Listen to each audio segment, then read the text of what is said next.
All right, so we're going to continue right on. Every year, you've seen us start with the first keynote with a very, with a big name. Meaning, you've seen Deepak Chopra, you've seen General Colin Powell, you've seen a lot of other speakers start with a first keynote speaker. This year, we've done something a little bit different, which I really think 100% exemplifies and represents what Miami has become. So, monitored, as you know, all of you who have been here many, many times, we created a great partnership with CNBC. You see their studio out there. They broadcast live from here every year. Great content, and basically that partnership brings us fantastic talent.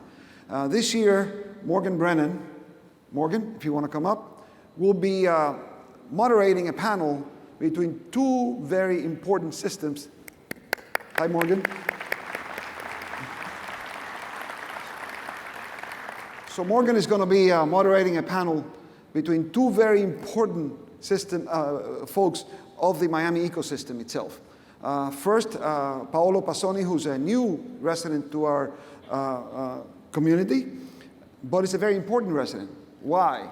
Softbank is the world's largest tech fund, over $100 billion. I don't even know who's counting anymore. Softbank recently announced that they are launching a Latin American focus fund for $5 billion. That has never happened before. And this is really, at the end of the day, it was announced here, and very much we wanted to have Paulo come here today and talk about what SoftBank's goals are and what their investment parameters, et cetera, for all of you to learn. Paulo is going to be talking with somebody who's obviously been a good friend, and that's Revolution Growth. This is the fund, one of the most important tech funds also in the United States. All those of you who have been here, you've heard Steve Case speak to you before. As a matter of fact, as one of the key liners, Steve Murray heads Revolution Growth, the fund, and again, their investment in tech is storied, and they're leaders in being able to be in the front of this transformation that is happening today. So we thought that we would do today, starting off and getting into the spirit of what I was saying before, of getting this vast amount of money that is flowing into Emerging Americas this year, is to have Steve Murray and Paulo Passoni with Morgan tell us about what they're up to. So please, let's give them a very warm hand of applause.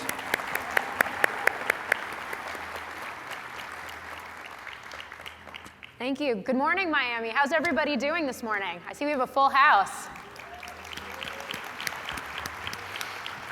So we have this tidal wave of so-called tech unicorns, companies that are valued $1 billion and more, coming to the public markets right now. And one of the pieces of this conversation is really, where's the next generation of these tech startups, these unicorns, going to come from? That's going to be a lot of what we're going to talk about here today. I've got Paulo and Steve with me. It's so good to speak with both of you. So much focus on Silicon Valley, so much focus on the coasts and the sort of major cities here in the US, but there are all of these other markets and all of these other places where startups and entrepreneurs are looking for investments and have this potential to flourish. I know that's where you're both focusing today. So I think, Paulo, we're going to start with you. Softbank Innovation Fund just launched a couple of weeks ago, really, and you just joined a couple of weeks ago, I believe, so congratulations. $5 billion that's going to be deployed in Latin America. Why now? The companies are ready, the economy is ready. Latin America has been starving of capital. Just to give you an idea, India, which is half the size of the economy of Latin America, received $37 billion of VC investing and growth equity investing. LATAM was less than 5. So we actually think there is a great opportunity to help the companies develop. Oftentimes they're going public way too soon. They're not ready to go public. So we are here to help the entrepreneur think big and long term, and private equity is more suitable for that kind of process than public markets, where you're constantly under pressure for short-term results and you're not even profitable yet. So we think there's a great opportunity in LATAM to create amazing companies. The entrepreneurs are super high quality. The ventures ecosystem was born and is thriving. Now comes time for us to just help these companies get much bigger.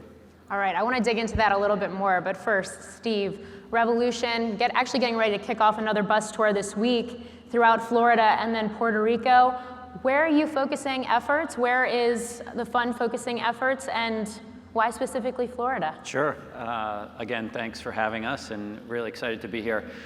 So Revolution fundamentally believes, as I think everybody in this room believes, that great entrepreneurship can happen any place, and that where opportunity meets capital is really where the best opportunities will be.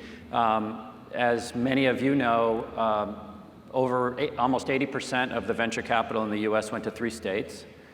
Florida, which is the third largest state in the country, got less than 2% of the venture capital. And we fundamentally believe that that's not right, that there's a great opportunity, and it's very important for the country for there to be great opportunities for thriving tech-based businesses in places outside of Northern California. So that is where we spend all of our time. As Morgan just mentioned today, Revolution launched its 8th Rise of the Rest tour here in the state of Florida. It starts in Orlando. We'll be going to Tampa Bay, the Space Coast, Some Miami. Folks are excited. So it'll be a great week here in Florida, celebrating entrepreneurship and the things that are possible. Yeah, and you're going to be, I guess the fund is going to be writing checks essentially on site at some of these stops, right? Yeah, at each one of these events, and there's been 7 events so far. This will be the 8th. There's 38 cities so far. At the end of this week, there'll be 42. At the end of each event, there's a business plan competition, and the winner gets a $100,000 prize and all kinds of celebration. And oftentimes, local investors join in, and there are other opportunities to showcase the great businesses being built in those communities. Paulo, where is Softbank investing? What are you investing in? Where do you see the opportunities in Latin America? I think the first is big cities in LATAM. So these are giant, thriving economies where you can scale up very quickly. So businesses that solve the problems for the average citizen in those places is what we're focused on: mobility, education, healthcare, things that the state oftentimes completely fails. And new entrepreneurs are finding ways to serve the population with technology at a cost that makes sense for them. So these are things that we're quite excited about. But honestly, it's all the above. Investing is always meeting the right entrepreneur with the right ambition, right talent, and often the right business model, and backing them throughout the process. So SoftBank is sitting on really just essentially this mountain of capital, hundreds of billions of dollars. How do you navigate or decide how to invest within Latin America in terms of either specifically in companies and startups that are located in those markets versus other companies that SoftBank has already invested in that are looking to expand in those markets? we're going to do both. So we're going to look at companies that are local in nature and leaders, and therefore it's better to back the local champion. And we're also going to help our global portfolio companies enter Latin America, especially when technology is the main driver of the business model.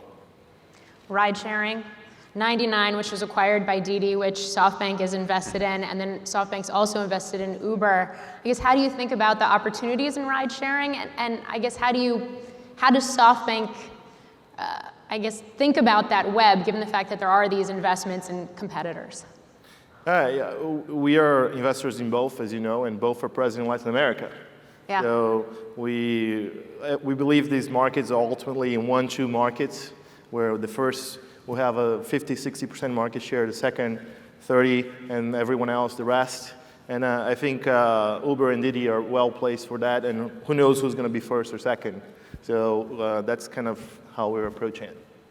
In terms of what you're looking for in investments, and when folks put their pitches in front of you this week on this latest tour, what are you looking for? What specific types of data points that help you decide where to put money to work? Sure. One of the things that's prevalent right now that we're really focused on is companies that are using the plethora of available data to change the businesses and to impact some of the companies that Paulo mentioned, people working on healthcare projects, people working on real estate projects, people working on agriculture and other things. So we're finding that some very traditional businesses are now feeling the impact of technology and allowing them to adopt some of that into their businesses. So we're seeing this next wave of opportunities to actually take a little bit longer perhaps, but be bigger opportunities than maybe what was the last sort of version of the app economy. We think the next wave is actually going to be more substantial, bigger transformation, and more of opportunities. And what makes you think that it's going to be more substantial?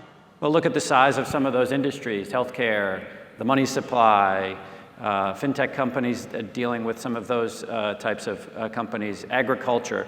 Many of industrial, many companies previously have never been able to adopt technology in a way, and those are the biggest industries of the world. Education, as Paulo mentioned, those are things that we are starting to see some real disruption in, and we believe that those are going to be the next great opportunities for the next 10 years. When you look across some of the different markets that you're focused on in Latin America, where's the strength in terms of investment? Is it companies that are focused on the consumer, enterprise companies? Both. Of course, the consumer companies are bigger because there are 600 million people in Latin America. Yeah. I personally love solutions for the general population, not to the elites, because those markets are well served already. So the technology is about lowering the marginal cost to serve and therefore attacking a much bigger base. So that's what we are excited about in the consumer side. On the enterprise side, it's case by case. There are some companies that are becoming very interested in the data space, artificial intelligence.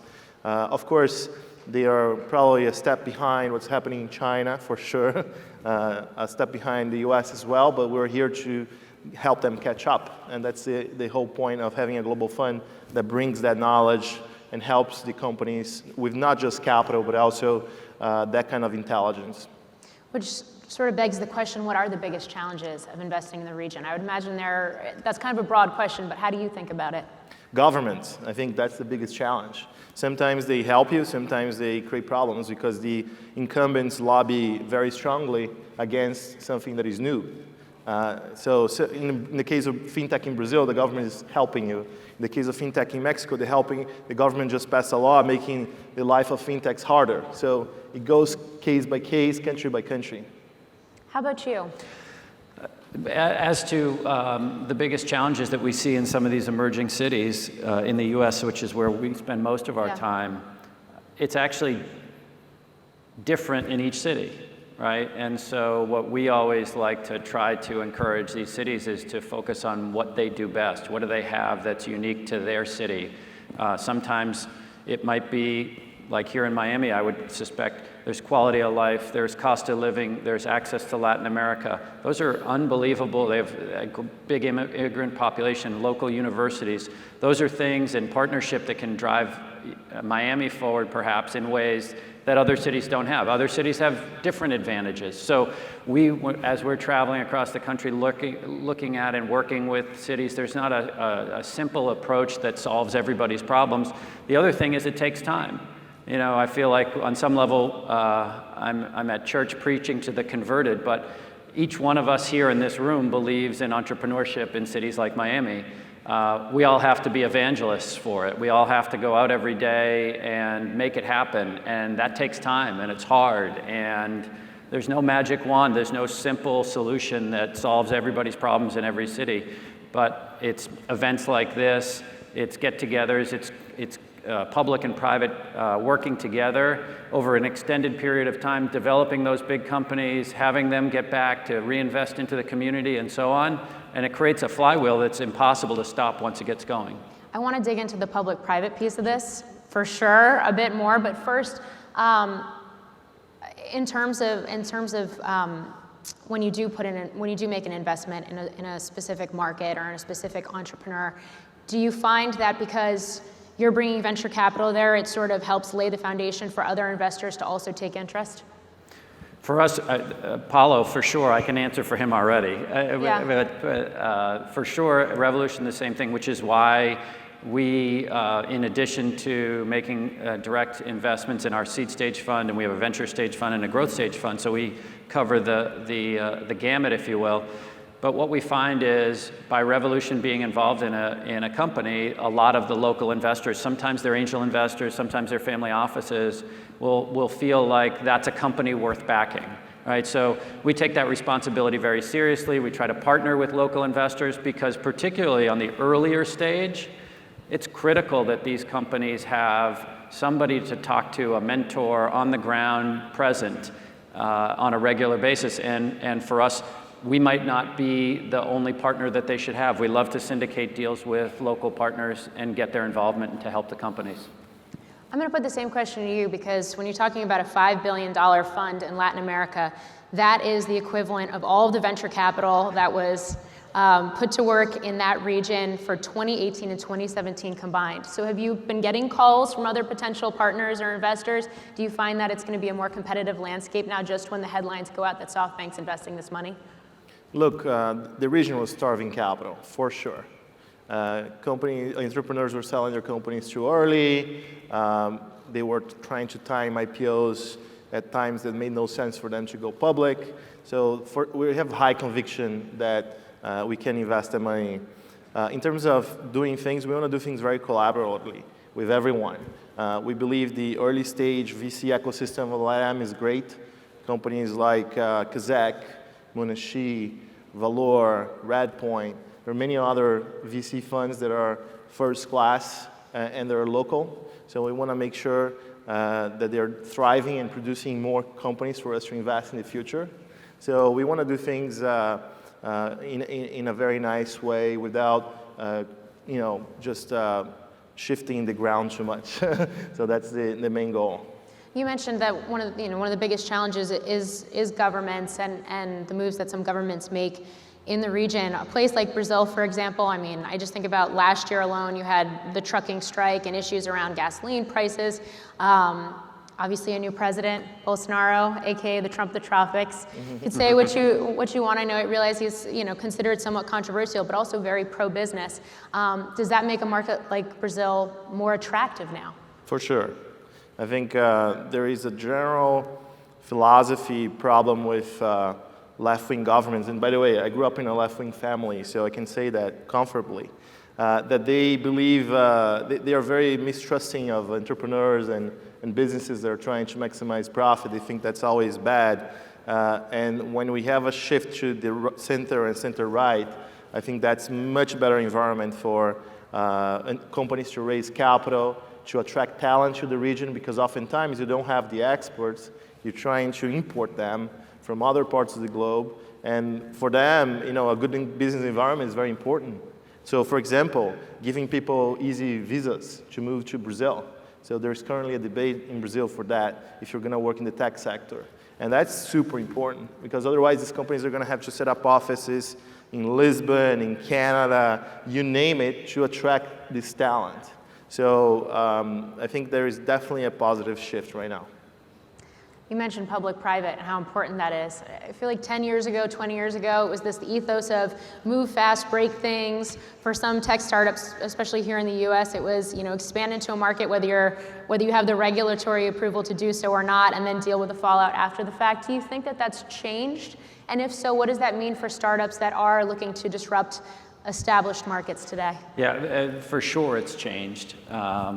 And it's continuing to change, and it's changed for a number of different reasons, some of which is the nature of the industries that are now being disrupted, if you will.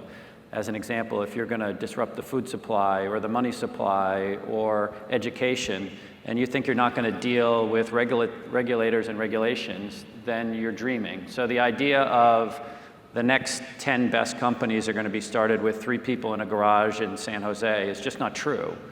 And so at Revolution, we've embraced that notion. For years, we've emphasized that understanding regulatory implications for one's business and one's market is critical. We've built a critical infrastructure around supporting those companies in those kind of efforts. And what we found is, and listen, we don't have to look much further than the news to see things like Facebook in front of Congress and others. So things that no one expected years ago are now happening, and most entrepreneurs are now being advised and are now thinking forward and saying, how do I productively work with regulators as opposed to avoiding them? Certainly 10 years ago in most of the board meetings that I was at in tech companies, if the concept of the government or regulations came up, the meeting was over.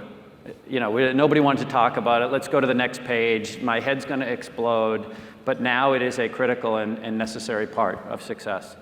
And some businesses are created around breaking that, like Uber did. So. And you think that's different now in terms of how you're targeting your investments with startups in Latin America? This is an active part of the conversation, I guess, is what I'm trying to ask, you know, sort of right out of the gate. It's absolutely a critical part. I think Latin business people, the incumbents, are excellent at lobbying and creating oligopolies in whatever they do.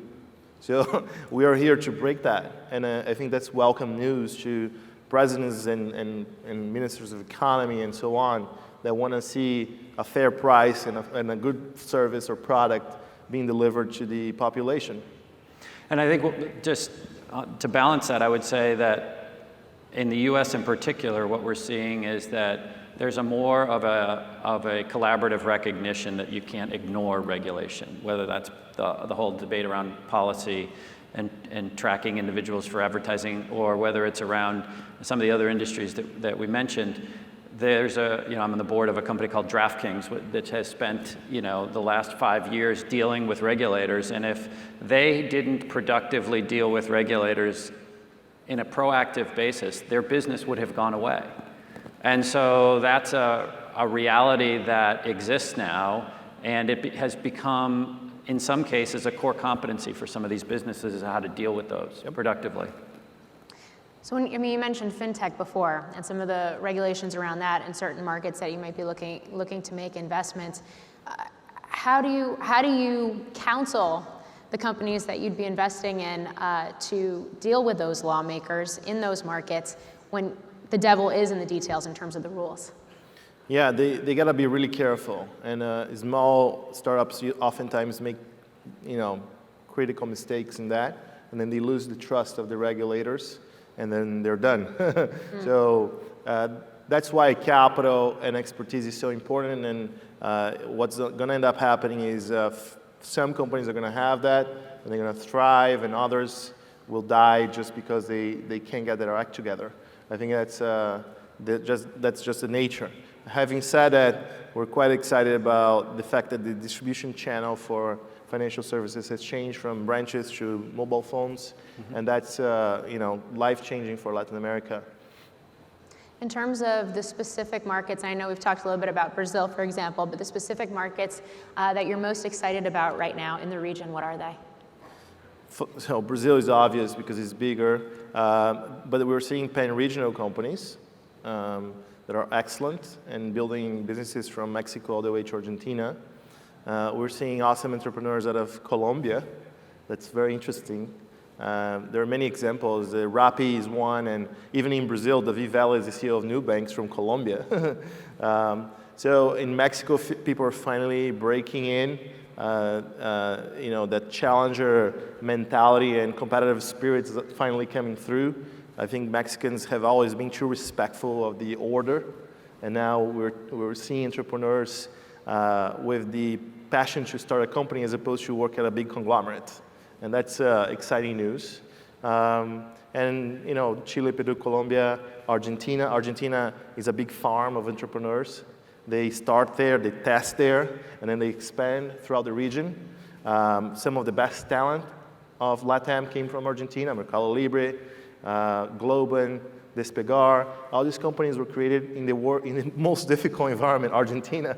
Actually, Venezuela is the most difficult, but second to Venezuela. So entrepreneurs always find a way through the challenges they face to be creative and street fighters and get it done, and that's the kind of spirit we're betting on. I want to ask you about Puerto Rico, since you're going there next weekend. On the one hand, I would say in the last year or 2 years, we've been hearing that in some ways it's kind of a blank slate, and there's a lot of opportunity for entrepreneurs as the territory rebuilds. On the other, there's still a lot of challenges, for example, infrastructure. Yeah, a lot of challenges there. Some of the opportunities will be, as many of you know, Puerto Rico is now considered an opportunity zone from a real estate perspective, which provides significant tax advantages. The Revolution team is heading over there with Chef Jose this weekend, who's obviously been critical in the sort of recovery around the hurricane. No question, Puerto Rico has a lot of challenges, sustainability, food supply, infrastructure, and others. So they're at the beginning of that recovery period. There's some talk about a waiver potentially of the Jones Act. Are you watching that closely? And if so, does that make it a more attractive place to invest? That's not an area that I've spent any time in, so okay. I'm not. Yeah. Great. And I guess, Paulo, in terms of, as we mentioned at the top of this, you're pretty new to this position. What has been your experience so far working at Softbank? I know you were at a hedge fund before this. And I guess, what do you bring to the table versus what Softbank expects? Perfect. I think, first of all, if you want to know about Softbank, ask Steve, because he was there for many Yes. years. But what I find is I bring to the table the understanding of how the region works. What is a good entrepreneur? What is a bad entrepreneur? That local connection, culture, understanding the challenges that the entrepreneurs will face vis-a-vis the incumbents. And Softbank brings a global expertise in every single vertical, and the capital and the brand, which is incredible. In the 3 past weeks, we've met 140 companies already. You've been busy. Yeah. We're getting them to come here to Miami, or we're flying down there. Either way, everyone wants to meet us. Everyone wants to make sure that they are the SoftBank bat in that vertical, as opposed to their competitor. So if they are raising a round, they want to make sure they talk to us. If they're not raising a round, they create a round for us. And that's quite unique, to be frank with you. Like I've been at good firms in New York, and what gave me access to deal flow, but this is just at another level. It's quite incredible. I'll put the same question to you. What's it like to work at Revolution Growth, and given the fact that you do have roots at SoftBank? Yeah, so I was at SoftBank for almost 20 years, from 1996 to 2016. So our first investment when I joined was a little company at the time in Sunnyvale, California called Yahoo. So Paulo will have this experience, I'm sure, at some point, but Masa at the time decided to put $100 million in for a third of Yahoo. And with that came a JV in the UK and France and Germany and, of course, Japan. So lots of activity since then. So I joined Revolution about 3 years ago to really continue. I believed in the mission of entrepreneurship across the country. I believed in the brand of Revolution, and like Paulo, I see the real value in the investing business to have a brand. We have a team of folks, and as they join, oftentimes they say, geez, how am I going to get meetings with these companies? And one of the reasons why Revolution, the team gets lots of meetings with lots of companies, is because of the good work that they've done for a lot of years. So we have some really interesting companies in our portfolio, things like Sweet Greens and DraftKings and Sport Radar and Tempest and Uptake and a whole host of others. So with that success comes the brand that allows us to go see these companies. And frankly, the other thing that helps at the Revolution side is the bus tours, right? I mean, we've actually been in these communities. A lot of firms in the U.S. say, yeah, geez, I'll surely invest in Atlanta or Chicago or Chattanooga or Miami, but nobody from their team has ever been there, right? And they fly in and they fly out the next day. We've actually spent time on the ground meeting the folks, like the people running the Emerge group here and others, and with that comes some credibility. And we have a few more minutes to wrap this up, and I suspect our audience would want to know, what is it specifically that you look for in entrepreneurs and startups that you're going to invest in? Maybe there's some folks out here in the audience that are looking to start their own company or build their own company and would want to know what the key metrics they should be focusing in on are. They gotta be in it not for the money. They gotta be in it for changing how things are done, to serve customers better. That's really what it is about. The moment I sense they're in for the money, it's not interesting anymore.